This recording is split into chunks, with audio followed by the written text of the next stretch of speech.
Citizens of the world, we are anonymous.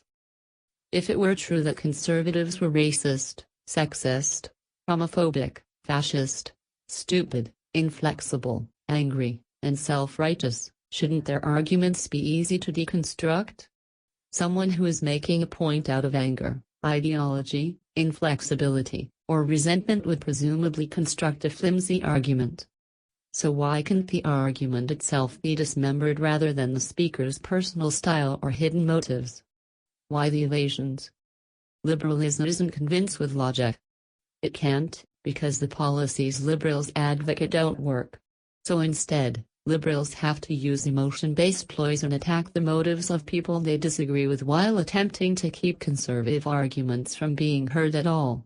Why? Because they have no good answers to questions like these. 1. If corporations are so awful, greedy and bad for the country, then shouldn't we be celebrating when they decide to close their plants here and move overseas? 2.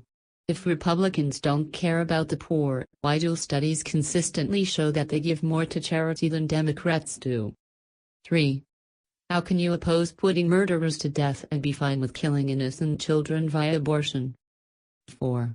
A minimum wage raises salaries for some workers at the cost of putting other workers out of jobs entirely. What's the acceptable ratio for that? For every 10 people who get a higher salary, how many are you willing to see lose their jobs? 5. Give us a ballpark estimate. If something doesn't change dramatically, how long do you think it will be until we have an economic crash in this country similar to the one we're seeing in Greece or Cyprus? Fascism is the cult of organized murder, invented by the archenemies of society. It tends to destroy civilization and revert man to his most barbarous state. Conservatives are continually agonizing among themselves about precisely what the role of government should be, where to draw the line between freedom and virtue. For leftists, the dogma is settled. Government should do good where it can, whenever it can, period. Which, of course, leaves little room for those who, as proper conservatives do, believe that government more often makes things worse than better. This is why liberals have no idea what true fascism is. They do not realize that under Obama and Democratic policies, we are already in a fascist government. So liberals, this is what fascism is, since you need an education into what fascism is. Fascism is a political ideology that imposes strict social and economical measures as a method of empowering the government and stripping citizens of rights. This authoritative system of government is usually headed by an absolute dictator who keeps citizens suppressed via acts of violence and strict laws that govern the people. The most noted form of fascism was implemented under Benito Mussolini and Adolf Hitler, who both stripped citizens of their rights and maintained strict regimes that resulted in the deaths of thousands of humans.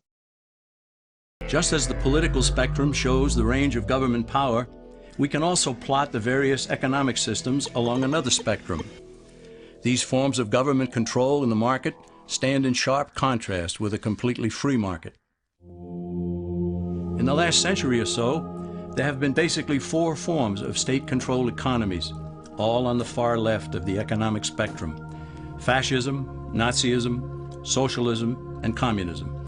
In each, the government controls the capital. The difference among these is how much is owned or controlled outright by the government. In a fascist system, the government doesn't own businesses on paper, but it does control them. In Mussolini's Italy, even though he didn't hold title to businesses, he told the owners what to produce, how much to produce, when to produce, where to buy raw materials, who to hire, who to fire, and what price to charge. The rest, he said, was up to them.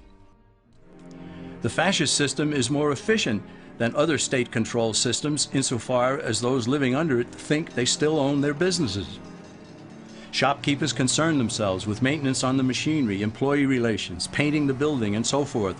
But the government controls owners through an array of taxation and regulations. Under Nazism, which means National Socialism, its proponents went one step further and acquired ownership of some corporations such as Volkswagen.